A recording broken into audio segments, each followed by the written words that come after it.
Hey guys, welcome back to my YouTube channel Pol Science Hub. Hope you all are good. So in today's video, we will be talking about decentralization, which is Unit 2 of Public Policy and Administration in India. So let's begin with the introduction part of our video. So introduction. तो simply decentralization का मतलब होता है transfer of control of an activity या फिर organization to several local bodies और authorities rather than one single one. So it means कि जब कोई अपना कंट्रोल लोकल अथॉरिटी को ट्रांसफर करता है ताकि पावर का डिवीजन हो और one not get pressurized. And one other way हम ये भी कह सकते हैं कि the process of shifting control from one main group to several smaller ones is also known as decentralization. Like India is a democratic country जहाँ पे government power enjoy करती है at centre and state, but after some time democracy को grass root levels तक पहुंचाने के लिए power divide की गई at the villages level also, जिसे हमने कहा local self governance bodies in the urban and the rural areas. तो अब हम देखेंगे कंसेप्ट ऑफ डिसेंट्रलाइजेशन. तो डिसेंट्रलाइजेशन का टर्म ट्रेस किया जा सकता है in the writings of Alex de Tocqueville in back 1820s. And decentralization start हुई फ्रॉम फ्रेंच रेवोल्यूशन. ट्रेडिशनली हम कह सकते हैं कि जो डिसेंट्रलाइजेशन का कंसेप्ट था वो प्रेशर ईज ऑफ करने के लिए लाया गया था from over bureaucratised public organisation से. देन 1970s एंड 1980s में डिसेंट्रलाइजेशन का फोकस था on deconcentrating hierarchical government structure and bureaucracy. फिर मिड 1980s में ये कंसेप्ट ब्रॉड हुआ to include power sharing, market liberalisation, expanding the scope for private sector decision making and etcetera. Although then in 1990s decentralization opened up governance to the wider public participation. then decentralization को perplex किया गया जाता है with similar ideas like deconcentration, जिसका मतलब होता है shift of administration responsibilities from central ministries to regional और local administration. Then second one is devolution. Devolution मतलब to strengthen local governments by granting them authority to take their decisions and do whatever they want to do.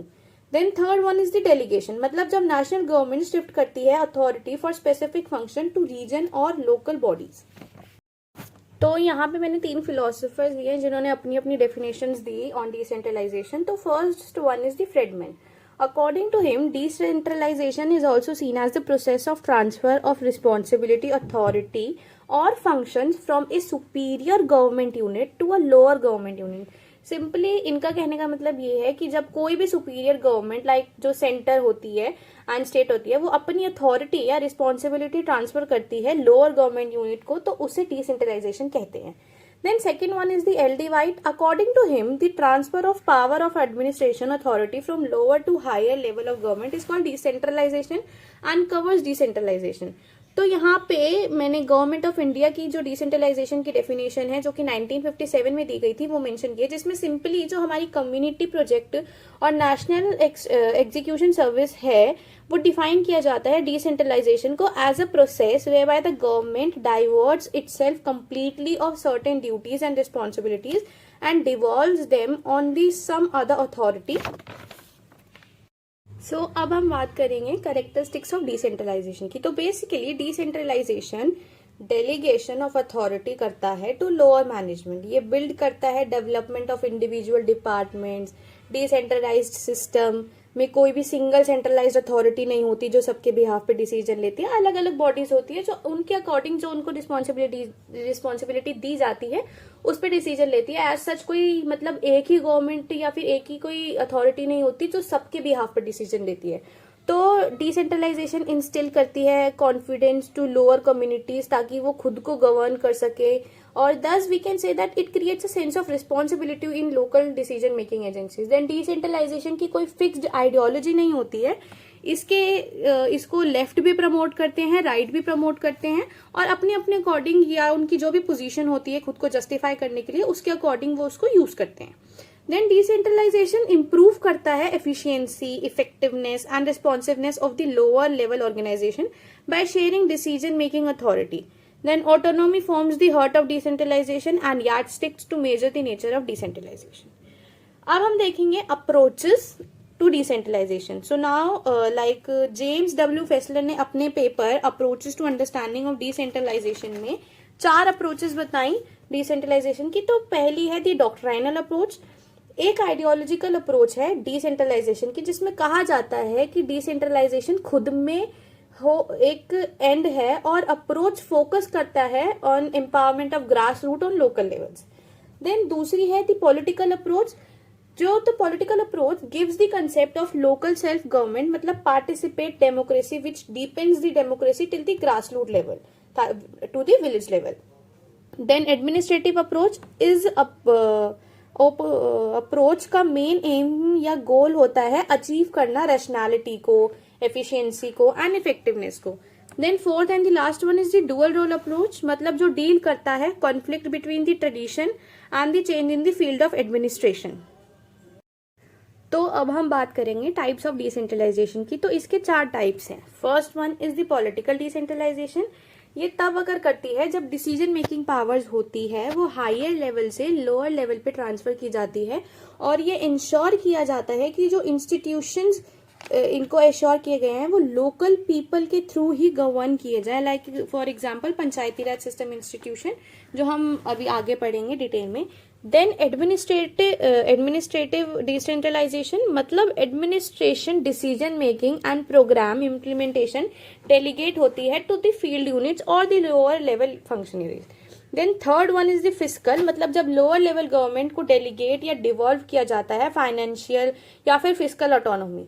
और fiscal decentralization help करती है units को to fulfil their basic requirements.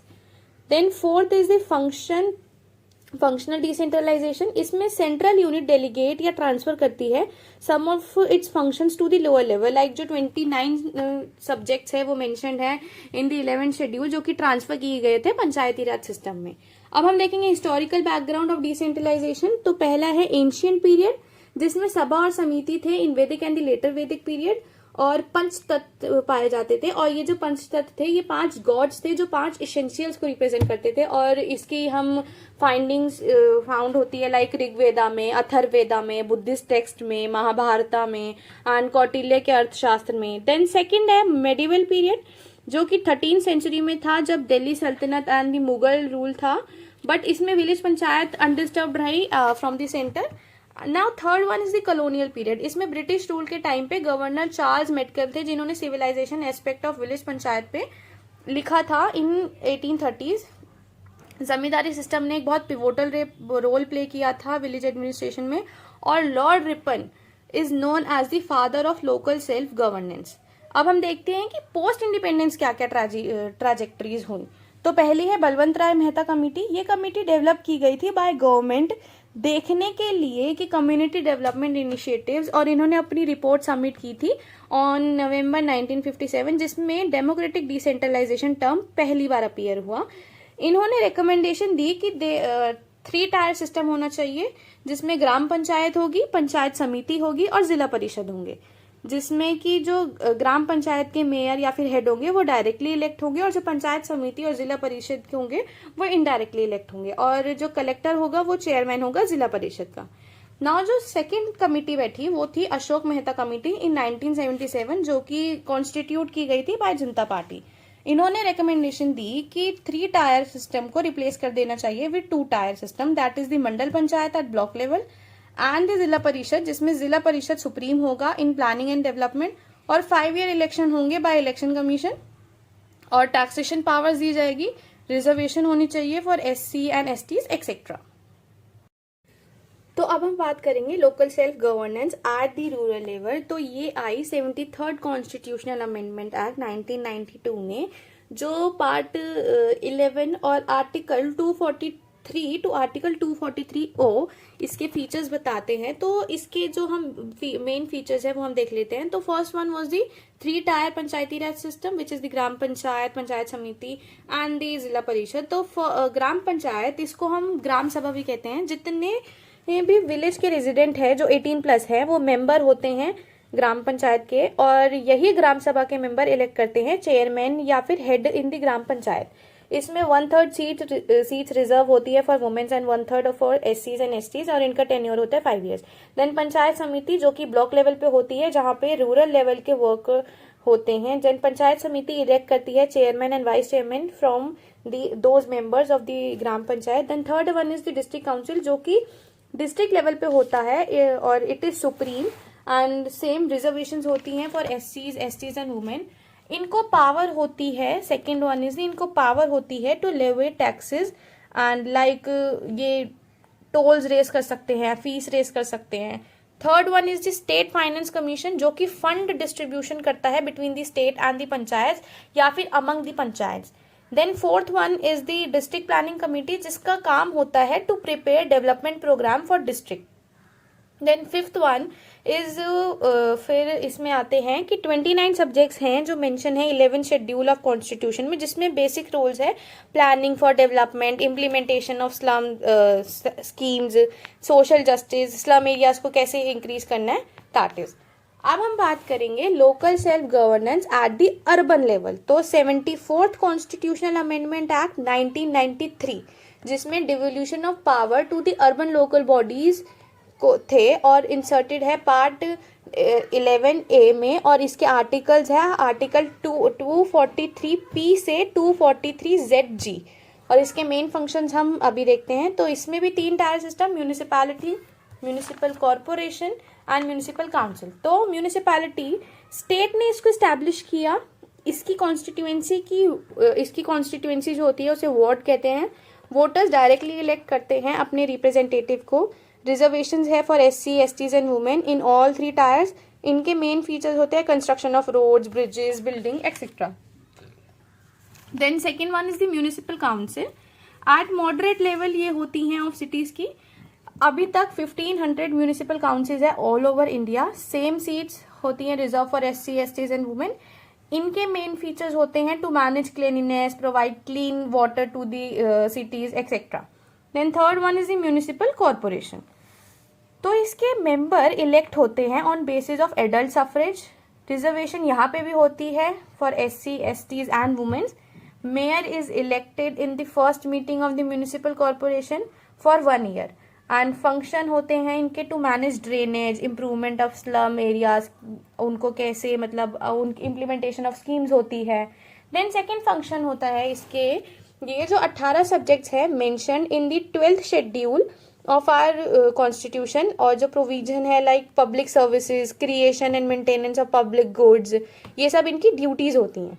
Then third one is the state finance commission and जिसका role होता है to distribute the fund between the state and the urban local bodies. Then third one is the metropolitan planning committee to prepare development programme for cities like Delhi, NCR whole, इन्हें metropolitan cities कहते हैं।